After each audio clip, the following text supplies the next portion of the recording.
So, yun.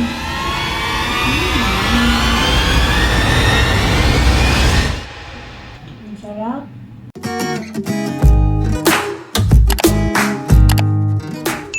Hi! Good morning or good day sa ating mga Eco Mommy for today. At today po, magluluto po ako ng isang masarap na talaga namang hinahain at hinahanap ng mga bata tuwing Kapaskuhan. Ito po yung baked macaroni. Pero dahil marami din mga mami sa atin na siyempre problema minsan walang oven. So, gagawin natin yun ng paraan. So, no bake po to. No bake macaroni cheese po ang ating gagawin.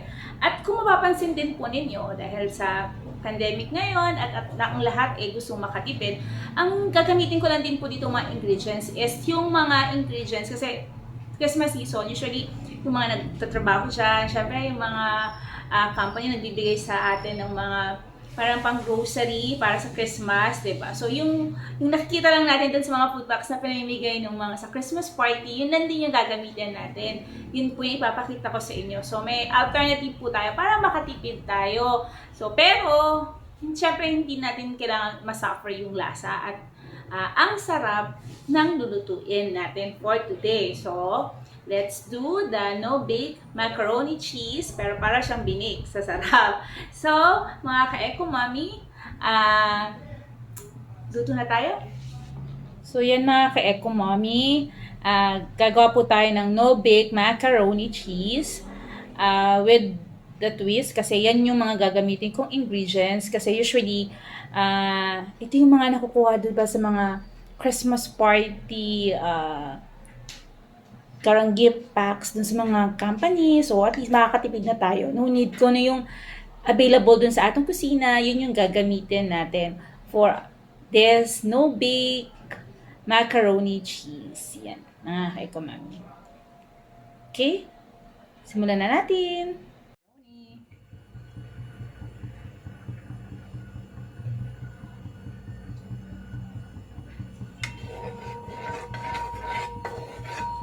Ilagay yung ating so maggisa na tayo. So unahin natin ang garlic. So ito, napakasimple lang nito mga ka-Eco Mommy. So malalagyan natin kasi usually mga bata, yan minsan pag nakikita na lalo na sa mga sa TV, syempre nakita nila yan, and then yung mga big macaroni. So, ito yun. Gagawa tayo. Walang problema kung wala tayong oven. Para lahat ng mga mami at nanay na magwi-wish ng kanilang mga anak ng big macaroni, makakagawa na tayo with our own version. Matay ang kalan. Then, sunod natin ang ating sibuyas.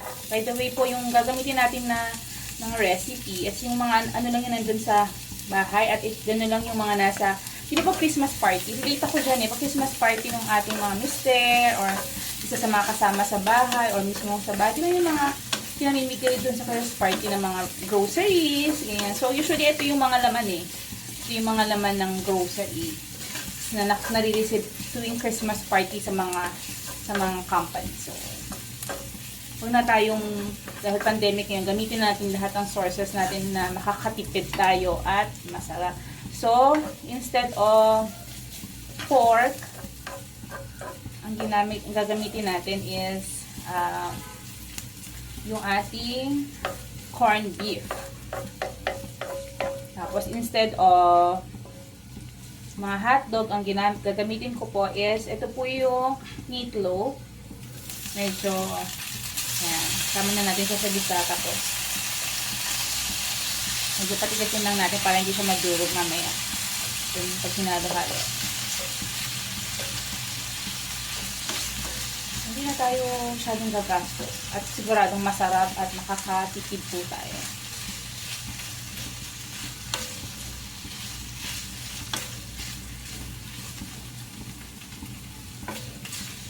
Natin siya dyan na medyo naluto siya, medyo mag-crunchy-crunchy siya ng konti.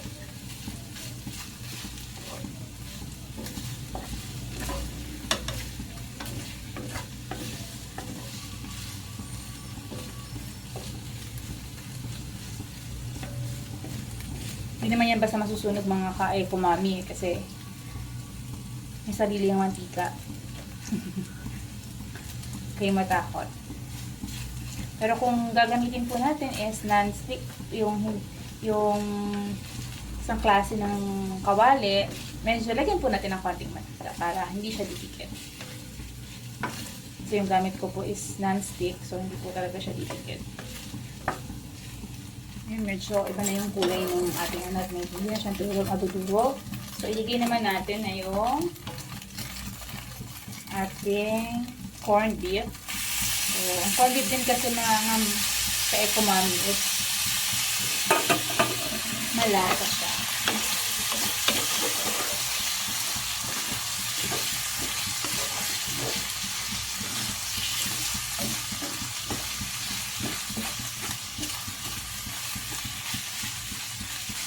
Natin pa ng konti lang. Ayan.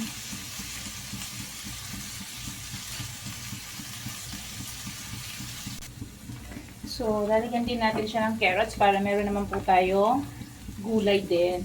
So, good din sa mga bata. Ayan. Pag magluluto tayo mga ka-eco-mami, siguro din natin na may konting twist, ng konting gulay, para nang sa ganon, yung mga batang choosing kumain.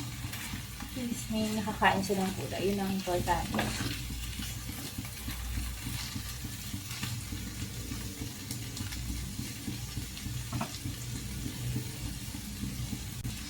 Surutin natin siya ng paminta.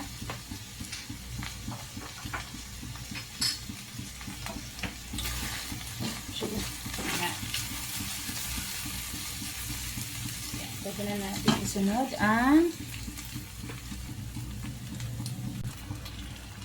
lagyan na po natin ang ating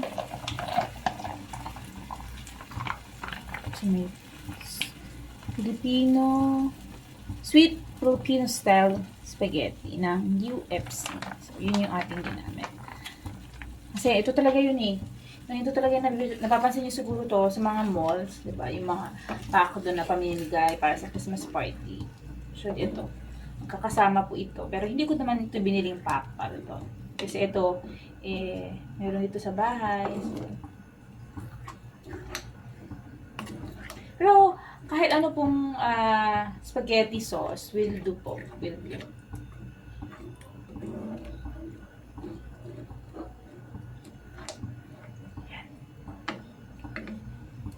Simmer lang natin siya. Lagyan din natin siya ng half teaspoon ng salt.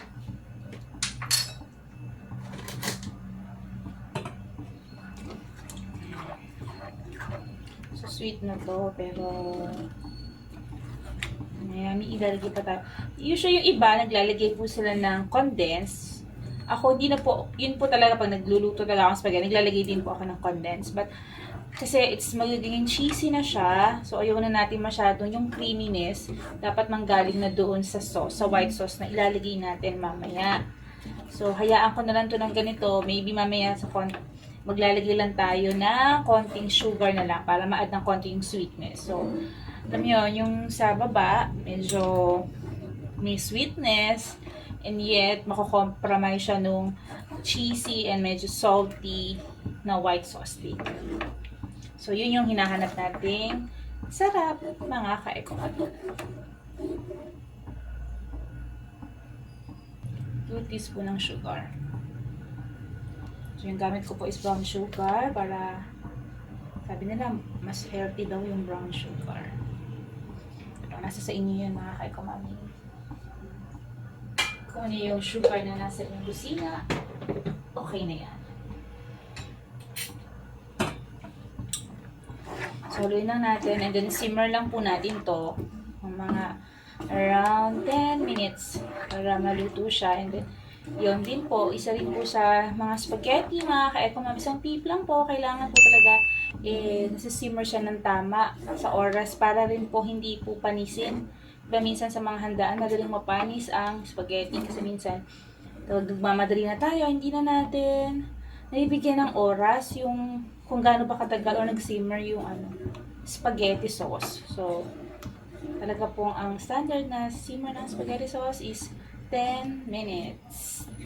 Depende po. Kung marami po, siguro we'll do 15 minutes kasi syempre matagal kumulo yung mas madami. Para ito po kasi is pang bahay lang. So, 10 minutes will do na po. So, simmer lang natin siya.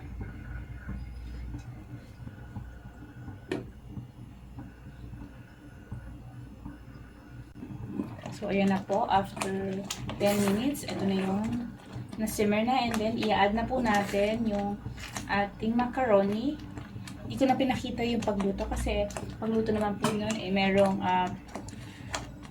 nasa likod. Makikita natin kung paano lulutuin. So, kunin ko lang ang aking macaroni. Ito na yung ating macaroni. Niluto ko na to kanina.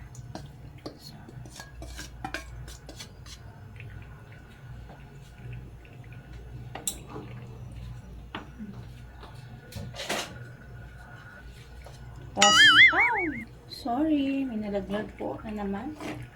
Teka naman.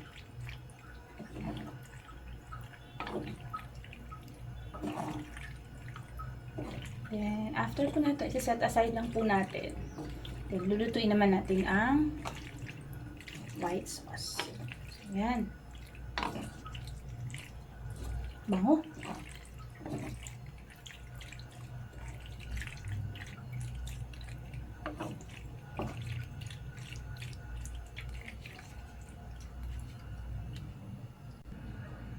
So, nandito na po tayo sa ating paggawa ng white cream at white sauce. So, 500 grams po nung 50 grams na butter. Melt lang po natin. Then, pag na-melt na po natin, saka natin ilalagay yung ating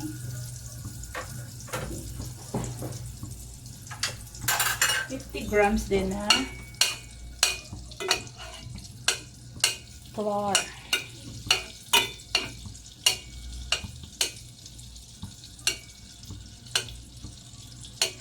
So, medyo hinaan lang natin kasi baka masunog po. Then, yan. Nakikita na po. Tunaw na po siya. Unti-unti natin ilagay yung ating flour.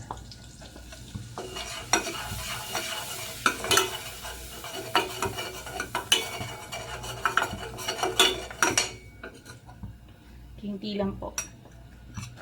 So, magiging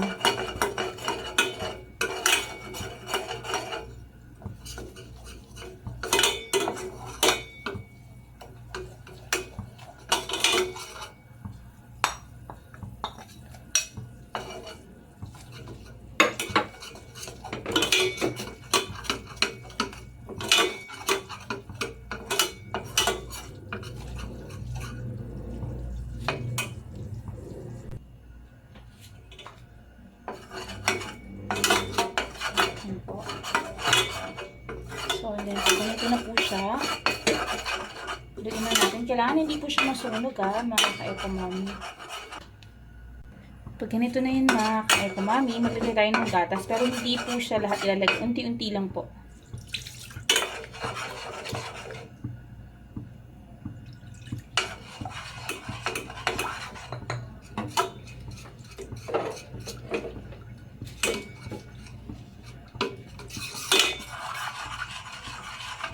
Importante po, hindi po masusunog. So, alalayan lang po natin yung so, yan po. Actually, meron pa siyang mga buo. So, kailangan natin siyang matunaw. Ito na po yung last part ng milk. So, ilan po natin siya ng haluin. Huwag po natin sunugin, mga ka-eco-mami. Kaya yung ating apoy, kailangan alalay lang po siya. Yan, ito na po. Susunod na po na natin yung i-cheese.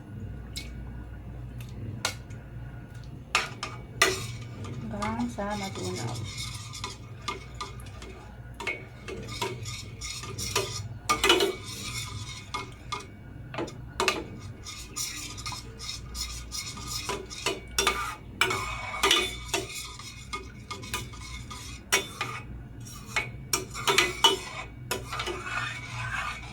Ilagay na natin lahat yung cheese natin. Ayan. Okay.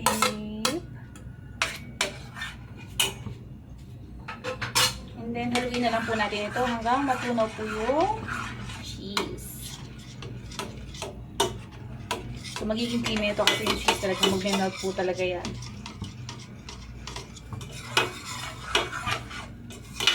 Pwede po kayong gumamit ng quick melt. Pero dahil nga sa sinabi ko, yung ginamit lang natin, ito yung mga usually na nasa food, grocery, or food pack na binibigay sa mga Christmas party.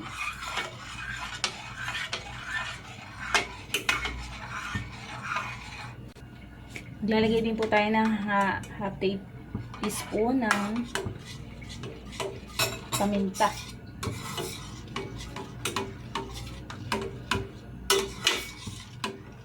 Yung powder po.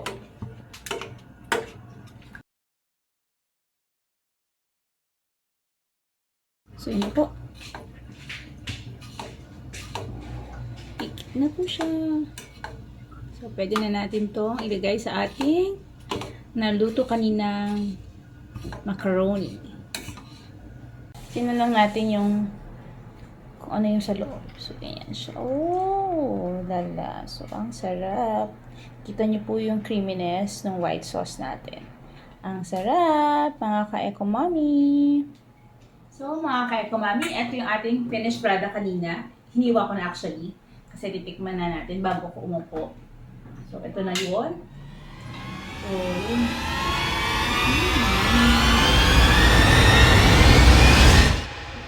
ang sarap. Swak to sa mga bata. Hindi ako makapagsalita. Suwak po ito sa mga bata. At saka, sana gusto niyo itong recipe na to kasi talagang, parang ano syempre kailangan natin makatipid. So sana magustuhan niyo kahit gumamit tayo ng mga alternatives na ingredients for this. Pero, masarap siya at talaga namang magugustuhan ng mga bata. And, tsaka yung niligay naman natin, alternative naman natin, nilagay pa rin tayo ng carrots, which is parang may konting kulay yung ating baked macaroni for this recipe. So, mga ka-eco-mommy, sa mga hindi pa nakaka-subscribe, so please subscribe, like, and share. Ito pong aking video, timely for this Christmas season. And, Eco-mommy, please subscribe! Till next time! Bye-bye mga ka-eco-mommy!